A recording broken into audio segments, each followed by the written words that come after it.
Dando continuidade à série de vídeos A Vinda do Salvador.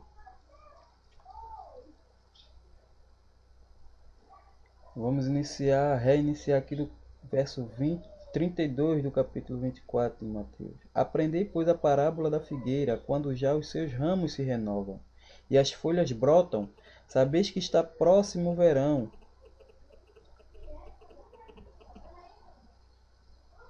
Assim também vós, quando virdes todas essas coisas, sabeis que está próximo às portas.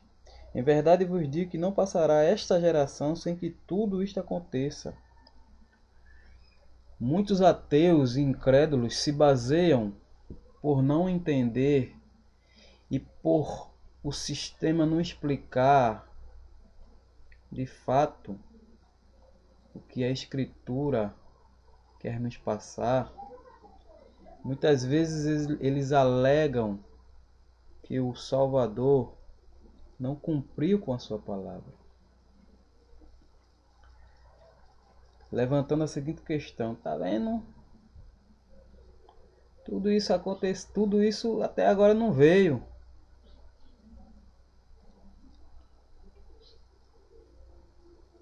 Porque os fatos já ocorreram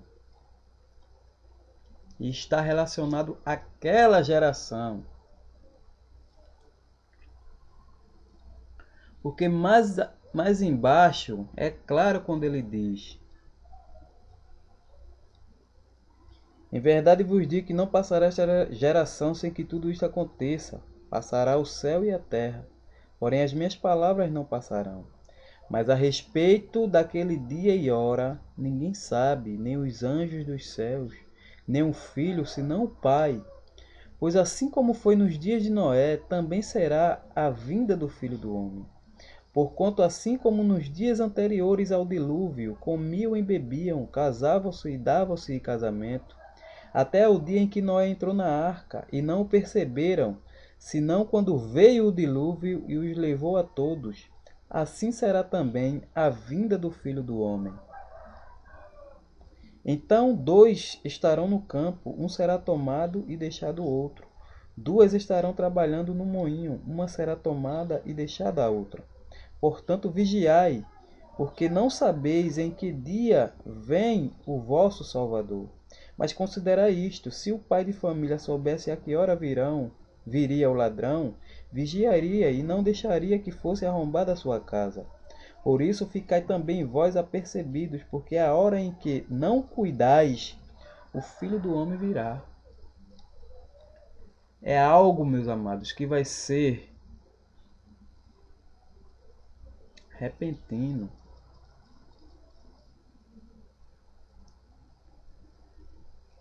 Não devemos, como muitos já fizeram, marcar datas, querendo saber aquilo que está só revelado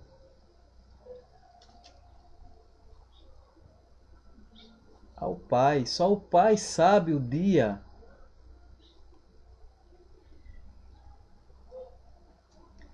em que voltará, por intermédio do seu Filho. O que ele nos ensina no capítulo 45 é que não nos preocupemos em que dia ele voltará, mas nos preocupemos em acharmos amando uns aos outros, para que não seja em vão a nossa corrida.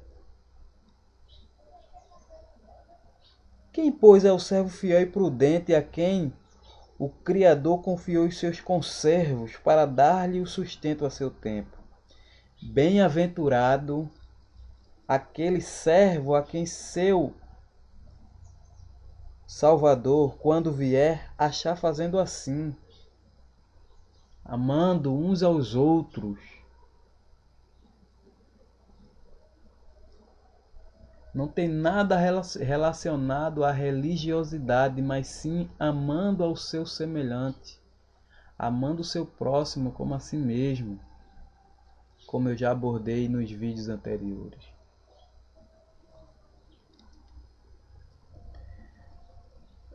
amando seu próximo.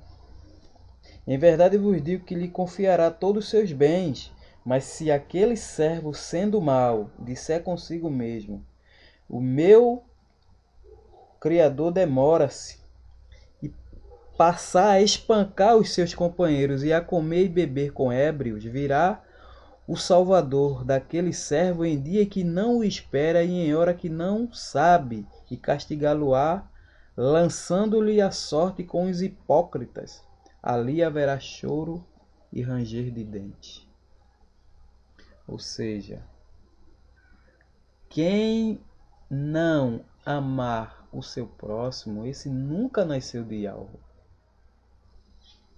Aquele a quem o Salvador, na sua volta, que não sabemos quando é, mas que de certo acontecerá, e não devemos, de maneira alguma, entrar por labirintos, a qual não sabemos aonde fica a saída, pois está contido no Pai. Não nos foi revelado, mas pertence ao Pai, o dia e a hora que ele virá. Quantas e quantas pessoas foram enganadas por líderes religiosos, quando eles, segundo suas meras interpretações humanas das Escrituras, sem base alguma, mediante o Espírito do Pai, fixaram tempos, datas e épocas que viria o Salvador, quando na verdade na própria Escritura é claro nesse texto quando diz que nem os anjos do céu, nem o Filho, tão somente o Pai.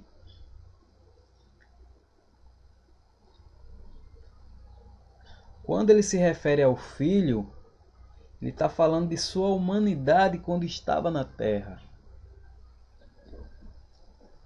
Mas sendo ele o próprio Pai, é óbvio e lógico que ele sabe o dia, porque ele e o Pai é um só.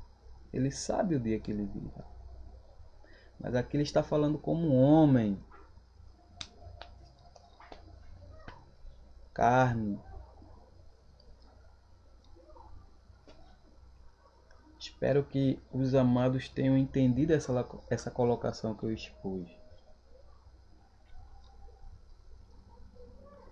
Então, no verso 45, ele é claro, meus amados, quando ele fala em parábolas para os discípulos, quando diz que necessário é que vos ameis uns aos outros, assim como ele nos amou.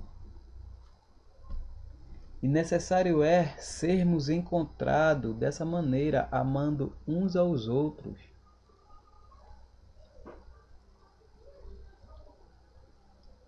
Aconselho aos amados, quem não leu, ler toda a primeira epístola do apóstolo João e ao Hulk Hannan.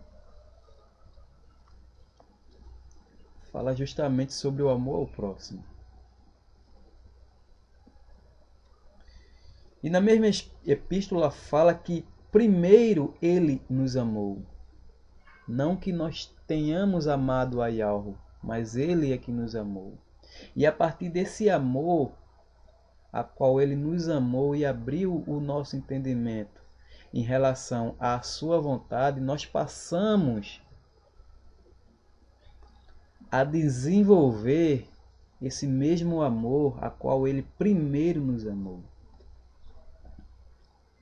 E a expor esse mesmo amor para com os demais irmãos, pois lá está escrito que aquele que não ama seu irmão não é nascido de algo. Por isso devemos amar os nossos irmãos. Um amor não fingido e nem hipócrita, mas um amor verdadeiro que provém do Pai, mediante o Espírito do Criador.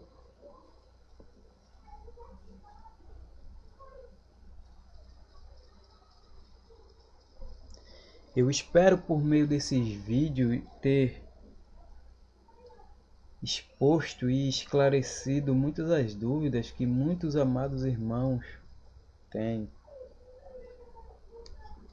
Se por algum motivo restou alguma dúvida, os irmãos podem enviar e-mails para o meu e-mail,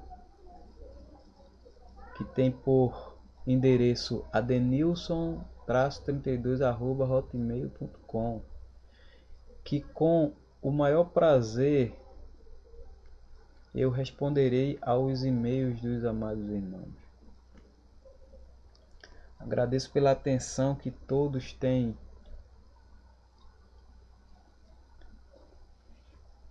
nos mostrado, e vou mostrar no capítulo, na epístola aos Efésios, quando se sucederá a volta do Salvador. O que devemos observar em nossos tempos relativo à sua volta, a qual o sistema ensina erroneamente, levando muitas pessoas a crerem de modo errôneo que depois do arrebatamento é que haverá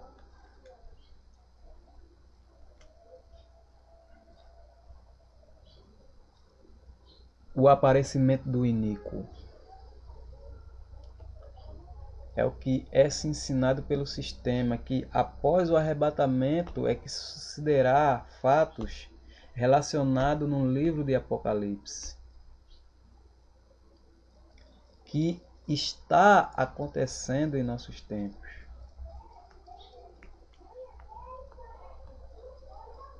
Esses fatos ocorridos no Apocalipse está acontecendo em nosso tempo. E o que resta, irmão, para que o Salvador volte?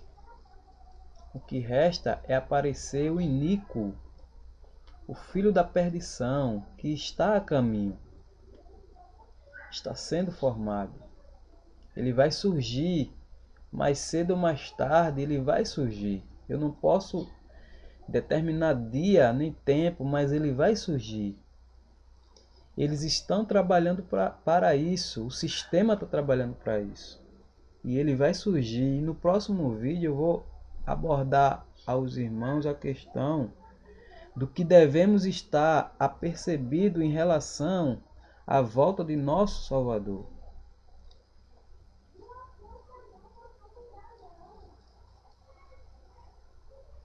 No livro de Tessalonicenses, nós vamos comprovar o que o apóstolo Shaul nos deixou mediante os seus escritos.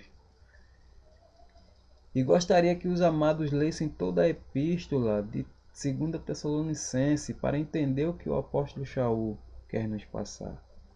No próximo vídeo nós vamos dar continuidade a essa série de vídeos falando sobre a vinda do Salvador, expondo os fatos escriturais para que os irmãos analisem e retenham o que é bom. Eu agradeço a atenção de todos e continuem, porque ainda existe outro vídeo para ser abordado.